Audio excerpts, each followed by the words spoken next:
Bismillahirrahmanirrahim. Assalamualaikum warahmatullahi wabarakatuh. Syukur alhamdulillah kita masih dipertemukan kembali di channel ini. Salawat dan salam selalu dan tetap tercurahkan kepada junjungan kita Nabi besar Muhammad sallallahu alaihi wasallam. Allahumma sholli ala sayyidina Muhammad wa ala ali sayyidina Muhammad. Harapan dan doa saya semoga sahabatku semuanya selalu diberikan kesehatan, dilapangkan rezekinya, diampuni dosa-dosanya, dipanjangkan umurnya, dan semoga kita tidak mati kecuali mati dengan beriman dalam Islam.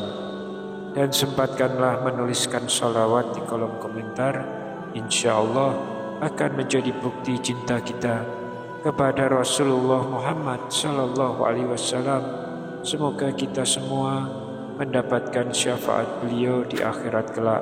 Amin ya rabbal alamin. Sahabat seiman yang dirahmati Allah, sungguh merupakan sebuah kebahagiaan apabila nanti kita dapat tinggal di surga dengan segala kemewahan yang ada di dalamnya. Kita bisa membayangkan bagaimana kita akan merasakan nikmatnya sungai dari susu dan madu, serta merasakan kenikmatan yang sebelumnya tidak pernah dilihat oleh mata, tak pernah terdengar oleh telinga, bahkan tak pernah terbersit dalam hati setiap manusia.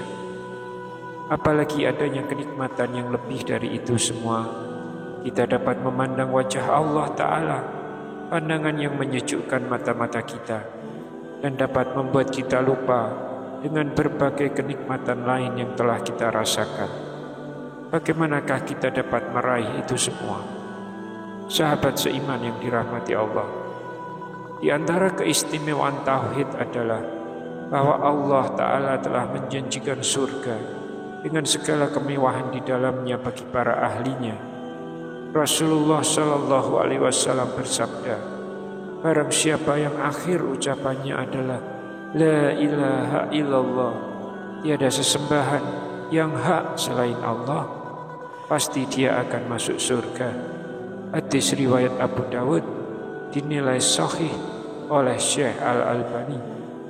Dari hadis ini kita dapat mengambil hikmah bahwa barang siapa yang konsekuen dengan syahadat La ilaha illallah, baik secara ilmu dan amal, maka dia adalah ahli tauhid yang akan mendapatkan jaminan kepastian masuk surga. Rasulullah juga telah menjanjikan bahwa ahli tauhid akan terbebas dari api neraka. Rasulullah Shallallahu Alaihi Wasallam pernah bersabda, sesungguhnya Allah telah mengharamkan neraka bagi orang yang berkata La ilaha illallah dengan mengharapkan pahala melihat wajah Allah. Hadis riwayat Bukhari dan Muslim.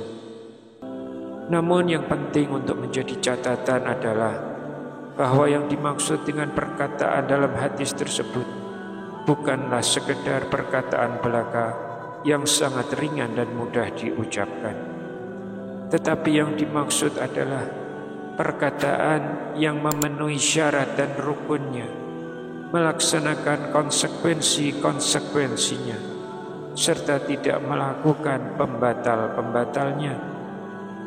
Masuknya seseorang ke dalam surga ini bisa jadi setelah Allah Subhanahu wa Ta'ala menghisap amal-amal kita terlebih dahulu. Kemudian Allah mengampuni dosa-dosa kita. Kemudian langsung memasukkan kita ke dalam surganya. Namun bisa jadi Allah tidak mengampuni dosa-dosa kita, sehingga Allah memasukkan kita ke dalam neraka terlebih dahulu sebelum Allah membebaskan kita, kemudian memasukkan kita ke dalam surganya. Oleh karena itu, di sana ada keistimewaan yang lebih dari itu semua, yaitu bahwa Allah akan langsung memasukkan kita ke dalam surga tanpa harus diazab atau bahkan dihisab terlebih dahulu. Lalu bagaimana cara meraihnya? Yang pertama, memperkokoh tauhid. Puncak keistimewaan bagi orang-orang yang bertauhid adalah Allah Subhanahu wa Ta'ala akan memasukkannya ke dalam surga tanpa hisab dan tanpa azab. Dan ini hanya diberikan oleh Allah untuk orang-orang yang betul-betul telah memurnikan tauhidnya. Artinya bahwa seseorang telah meninggalkan segala macam syirik. Apakah itu syirik akbar, syirik asghar, atau syirik khafi yang tersembunyi. Selain itu ia pun juga harus meninggalkan bid'ah dan maksiat dengan segala jenisnya. Membersihkan tauhid ini ada dua tingkatan, yaitu tingkatan wajib dan tingkatan sunnah. Adapun yang wajib ini adalah tingkatan minimal untuk mendapatkan predikat sebagai orang yang bersih tauhidnya, seperti meninggalkan hal yang memang wajib untuk ditinggalkan, seperti syirik, bid'ah, dan maksiat. Di atasnya ada tingkatan yang lebih tinggi lagi, yaitu tingkatan sunnah, di mana hati seseorang seluruhnya hanya menghadap kepada Allah Ta'ala dan tidak pernah condong atau berpaling kepada selain Allah. Maka perkataannya adalah semata-mata karena Allah, perbuatan dan amalnya hanya untuk Allah, dan bahkan setiap gerak-gerik hatinya hanya untuk mencari keridhaan Allah Ta'ala semata. Dia juga meninggalkan sesuatu yang sebenarnya pada asalnya bukan perbuatan dosa, namun hanya semata-mata karena takut bahwa perbuatan tersebut akan menjadi penghalang bagi kesempurnaan nikmat yang akan dia peroleh di akhirat. Namun penting untuk dipahami kita semua bahwa orang yang sempurna bukanlah orang yang tidak pernah berbuat salah dan dosa. Orang yang sempurna adalah orang yang apabila berbuat salah dan dosa, dia segera menyesal dan segera bertaubat dari dosa-dosanya. Rasulullah Shallallahu Alaihi Wasallam bersabda, setiap manusia pasti berbuat salah, dan sebaik-baik orang yang bersalah adalah yang bertaubat. Hadis riwayat Tirmizi dan Ibnu Majah, dinilai hasan oleh Syekh Al-Albani. Lantas bagaimana cara kita membersihkan tauhid kita ini? Maka syaratnya harus terpenuhi 3 hal. Yang pertama, memiliki ilmu yang sempurna tentang tauhid. Allah berfirman, maka ketahuilah bahwa sesungguhnya tidak ada sesembahan yang benar melainkan Allah saja. Quran Surat Muhammad ayat 19. Dalam ayat tersebut Allah Ta'ala memerintahkan untuk mengilmui terlebih dahulu sebelum mengucapkan kalimat tauhid. Yang kedua, yakini kebenaran tauhid yang telah diilmuinya. Apabila seseorang hanya mengetahui saja akan tetapi tidak meyakininya, maka hal itu adalah suatu kesombongan.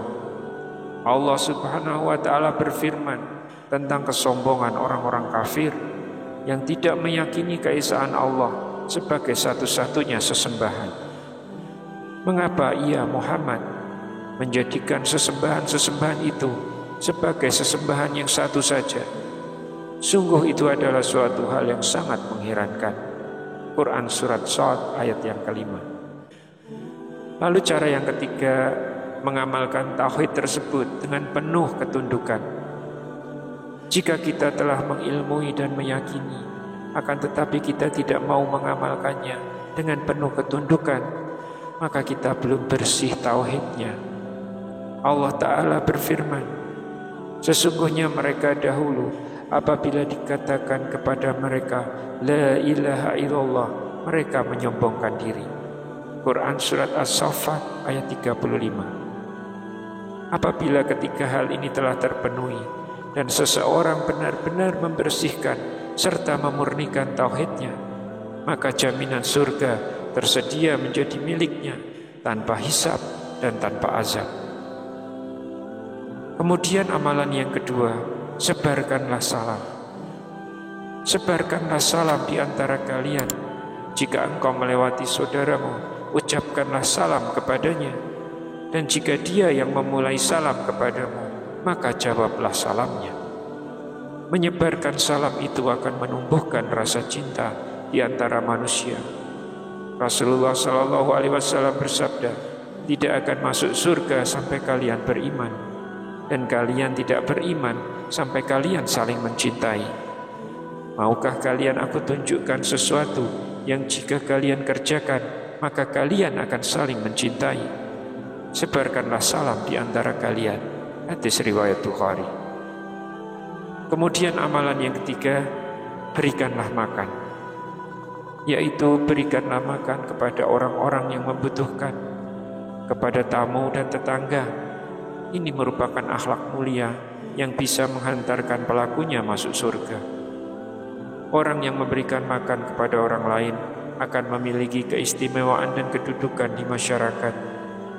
Orang yang memberikan makan akan mendapatkan rizki yang berlimpah. Dalam sebuah hadis yang diriwayatkan oleh Nabi SAW dari Rabb-Nya Azza wa Jalla disebutkan, sedekah tidak mengurangi harta. Hadis riwayat Muslim. Nabi SAW juga berkata kepada Asma binti Abu Bakar radhiyallahu anhuma, infakkan atau sedekahkan atau nafkahkanlah, dan janganlah kamu menghitung-hitungnya sehingga Allah akan menghitung-hitung pemberiannya kepadamu, dan janganlah kamu menakar-nakarnya sehingga Allah menakar-nakar pemberiannya kepadamu. Hadis riwayat Bukhari dan Muslim. Kemudian amalan yang keempat, sambunglah tali silaturahim. Al-arham adalah jamak dari rahim. Maksudnya kerabat yang memiliki hubungan kekeluargaan dari ibu atau bapak, seperti paman, bibi, kakek, nenek, sepupu, dan lainnya. Mereka adalah al-arham.